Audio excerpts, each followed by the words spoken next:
Saludos amigos del Ecuador, bienvenidos a El Testimonial. Nuestro invitado es el doctor Carlos Aguinaga, expresidente del Tribunal Supremo Electoral, hoy Consejo Nacional Electoral. Vamos a observar declaraciones de la ministra de Gobierno María Paula Romo en un medio televisivo, específicamente en Ecuavisa, para darle contexto precisamente a nuestra entrevista. Por ende, le invitamos a Carlos Aguinaga que lo observe. Es la pregunta del millón, porque vamos a tener que enfrentar un proceso electoral con pandemia. Hay países que tuvieron el pico del contagio en medio del proceso electoral y que incluso se plantearon aplazar elecciones. Aquí el calendario sigue en marcha, eso no se ha puesto en discusión, pero por supuesto hay que evitar aglomeraciones. Seguramente los eventos masivos van a estar prohibidos o restringidos. La responsabilidad que esperamos de los propios candidatos. Estamos trabajando con protocolos para el día de la votación, si todos vamos a compartir un esfero, si todos vamos a usar los mismos papeles, hasta dónde van a manipularse, todos los detalles los estamos trabajando, tratando de apoyar al Consejo Nacional Electoral. Ojalá más mesas durante más tiempo es parte de lo que se está discutiendo e incluso evitar la obligatoriedad, es decir, que personas que han permanecido muchos meses evitando situaciones de riesgo puedan inclusive optar por no asistir ese día. Estamos trabajando todas esas opciones. Hemos escuchado a la señora ministra de Gobierno. El tema pasa por lo legal o lo legítimo, evitar la obligatoriedad, ella dice, del voto, precisamente el día en que tengamos que concurrir a las urnas. Por favor, Carlos.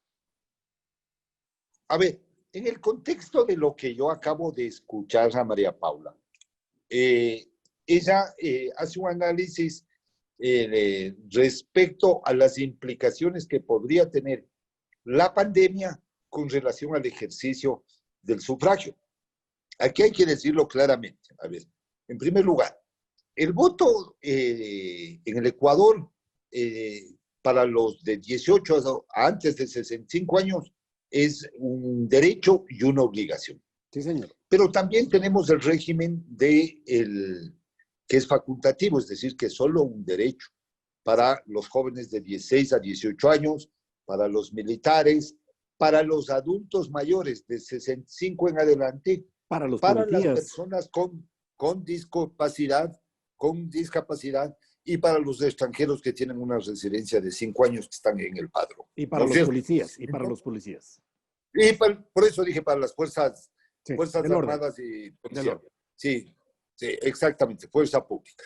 Entonces, este es un segmento grande, ¿sí? Bastante grande es el segmento de voto facultativo, no es un segmento pequeño. De tal suerte que en el régimen constitucional electoral ecuatoriano tenemos los dos. Ahora bien, el artículo 292 del Código de la Democracia establece cuáles son los casos por los cuales no se puede multar, ¿no es cierto?, y justificar por el hecho de no haber acudido a sufragar.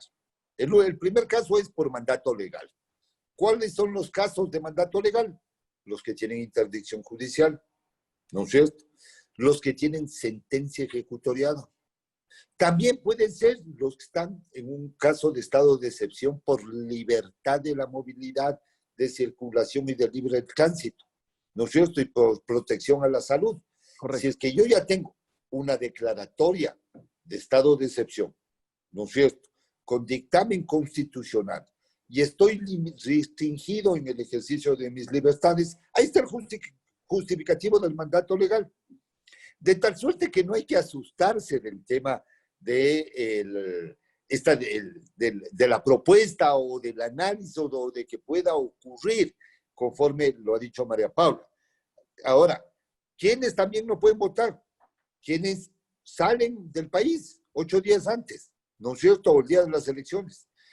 Quienes 8 días antes a las elecciones tengan una condición de salud que no puedan ir a votar, o personas con discapacidad o discapacitadas con problemas físicos que no puedan movilizarse y que no tengan este carnet del CONADIS que ha sido tan manipulado en todos estos años, ¿no es cierto? ¿Quién tampoco puede ser sancionado? Los que tienen el voto facultativo. De tal suerte que puede ocurrir. Aquí lo que más bien debería establecerse como mecanismos de facilidades Y eso ya depende del Consejo Nacional Electoral. El voto por correo, el voto asistido, el voto en casa, el voto telemático, ¿no es cierto? Es decir, son sistemas que pueden coadyuvar, aumentar la participación, porque sí puede ser, de hecho va a haber un grado menor de participación. Porque, por ejemplo, en este segmento de las personas que tienen el voto facultativo, que es un segmento importante, ¿sí?, que puede estar llegando al 25% de los electores. En este segmento, ¿no es cierto?, ya la gente va a decir, yo prefiero quedarme en mi casa, no ir a votar, porque no tienen por qué multarme, ¿sí?, porque estoy excluido de la multa y no requiero el certificado de votación. Ahora, Carlos, una pregunta en el ámbito legal. Si se mantiene el estado de excepción y hay una legislación electoral en marcha frente a un proceso electoral que viene, ¿cómo tendrán que empatar las dos? ¿O una de ellas tendrá que suspenderse o quedarse fuera? Me refiero al estado de excepción fundamentalmente, para que la ciudadanía tenga esa plena libertad de ir o no ir a votar en el contexto que usted, Carlos, ha interpretado las palabras de la ministra de Gobierno. Bueno, realmente yo diría que esta pandemia nos cambió la moda de vida, el modo de trabajar, el modo de actuar, el modo de pensar, el modo de interactuar, ¿no es cierto? Lo que estamos haciendo ahora, fíjese esta entrevista. Sí, antes acudíamos a los medios, madrugábamos, hoy vía telefónica, vía Zoom, vía Teams, vía Webex, ¿no es cierto? Todas las plataformas, y es evidente que el riesgo potencial de muerte o de afectación a la salud por un virus desconocido, donde todavía no hay la vacuna, ¿no es cierto? No hay la vacuna para este. Hay dos vacunas que todavía no se han inventado. La vacuna para el virus y la vacuna para ese bicho político cuando la política ejerce corrupción y manipulación mal dada, ¿no es cierto? Esa vacuna, no sé, creo que es difícil que alguien se invente cuando se atentan a valores democráticos. Por eso es que es importante el que no se trata de que tiene que levantarse el estado de excepción, porque levantar el estado de excepción puede ser un acto de irresponsabilidad. Es un acto de previsión, decir qué puede pasar. Habrá que mantenerlo, Carlos. Depende. Puede hacer que se levante y puede hacer que otra vez se vuelva a dictar el estado de excepción. Me refiero para el día de las elecciones. Para el día de las elecciones. Para el día de las elecciones, si hay pandemia, hay que mantener el decreto de excepción, sin lugar a duda, sin lugar a duda. Pero obviamente aquí ya vienen las estrategias logísticas, operativas, técnicas de mecánica electoral, de ingeniería electoral, de geografía electoral, que tiene que implementar el Consejo Nacional Electoral. Entonces, por ejemplo, aumentar el número de juntas. Eso es lo más sensato. Aumentar el número de juntas. O sea, reducir el número de electores por mesa. Aumentar el número de recintos, ¿no es cierto? Dependiendo las condiciones climáticas del país en esa época también, porque además febrero es un año lluvioso, invernal.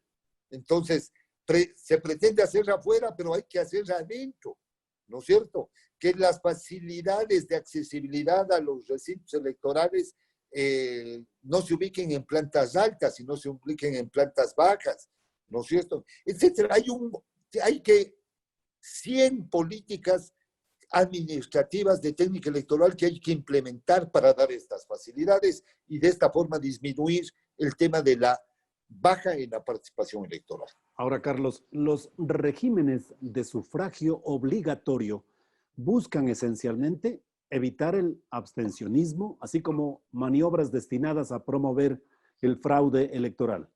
¿Hay riesgo frente a estas circunstancias de dejar el voto voluntario prácticamente? A ver, yo lo que veo es que se están rasgando las vestiduras o de cada expresión que da un político de gobierno, de oposición o de no oposición, se cogen las redes y comienza a hacerse el escándalo porque es el negocio mundial y nacional. Las redes lo que hacen es enfermar a la democracia, lo malo convierte en bueno, lo bueno convierte en malo, y eso lo digo con absoluta claridad, y frente a este tema que tú lo formulas y lo has preguntado, lo que hay es que tener madurez democrática y salidas realmente a estos problemas que se pueden presentar. No hay que evadir, pero tampoco hay que escandalizar. Nos hemos acostumbrado a la vida del escándalo. ¿Quién nos acostumbró? Los políticos corruptos. Ellos nos han acostumbrado.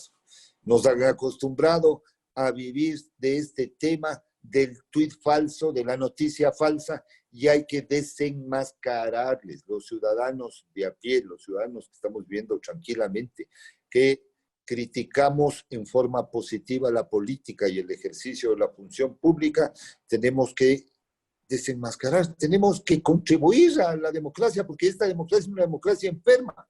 Entonces, es una democracia que está paralítica. Dejémoslo claro, el voto obligatorio persiste en el país y se abre la posibilidad del voto voluntario bajo ciertas consideraciones. Dejémoslo claro. A ver, hay voto facultativo voluntario ya en el Ecuador. Y claro.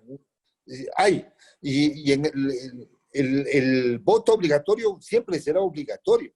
El problema son las causas de justificación por no haber ido a sufragar o por no poder sufragar. De ahí nadie le va a quitar esa condición de voto obligatorio. Pero no nos asustemos. Carlos, no nos asustemos ni escandalicemos al país. Ok, entonces, la persona que está obligada a ir a votar y no concurre por previsión, por las circunstancias de la pandemia, ¿tendrá que ser sancionada? A ver, si es que es por el tema de la pandemia, no.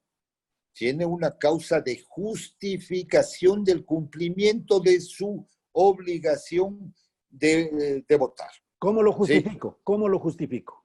Ahí tendría, obviamente, que los órganos electorales que componen la función electoral, tanto el Consejo Nacional Electoral como el Tribunal Contencioso Electoral, establecer una resolución conjunta, porque no hay que olvidarse que quien juzga la no votación es el Tribunal Contencioso Electoral, quien organiza las elecciones y ve las condiciones de participación es el Consejo Nacional Electoral. Entonces, este ejemplo que hoy se ha traído a colación por parte de la ministra de Gobierno, María Paula Romo, incluso de que hubieron países en los que se suspendió las elecciones, me parece razonable y oportuno. Lo que pasa es que, ya digo, buenos y malos atacan y quieren atacar por todos los flancos, quieren beneficiarse de cada expresión porque el ejercicio de la política ya no es un ejercicio digno, es un ejercicio malicioso. Ese es el problema. Tampoco la postergación de la fecha de las elecciones. Puede llegar a darse. Ojo, a ver, no hay condición, norma constitucional y legal en el Ecuador que permita la suspensión del proceso electoral. Pero, supongamos, hay la pandemia recrudece, pero una barbaridad, ¿no es cierto? De tal suerte que recrudece la pandemia una barbaridad de tal suerte que afecta realmente muchos muertos y todo el tema. ¿Qué tenemos que hacer? Tenemos que encontrar la salida constitucional para suspender las elecciones. O sea, también sí hubo un caso de suspensión de elecciones y de nuevas elecciones aquí en el Ecuador. Muy bien, voto electrónico también, pero se quedó en el papel, ¿no? Se quedó en el papel, o sea, bueno, lo que pasa es que también la confiabilidad de la ciudadanía frente a estos hechos, a estos nuevos sistemas, genera dudas por falta de sistemas de auditabilidad y seguridad informática. Para decirlo en broma y en serio, y con una papeleta con 19 candidatos a la presidencia, aumentará el contagio de la pandemia. Aumentará el contagio y aumentará la indecisión de la ciudadanía y el desinterés de la ciudadanía. Más bien deberían unirse. Únete y vencerás. Divídete y perderás. Eso es todo. Aquí el egocentrismo, la vanidad política, las ambiciones, el ego personal está, digamos, destruyendo la democracia. Carlos, muchas gracias por atender a El Testimonial. No hay de qué, mi querido William. Me da un gusto compartir contigo este espacio.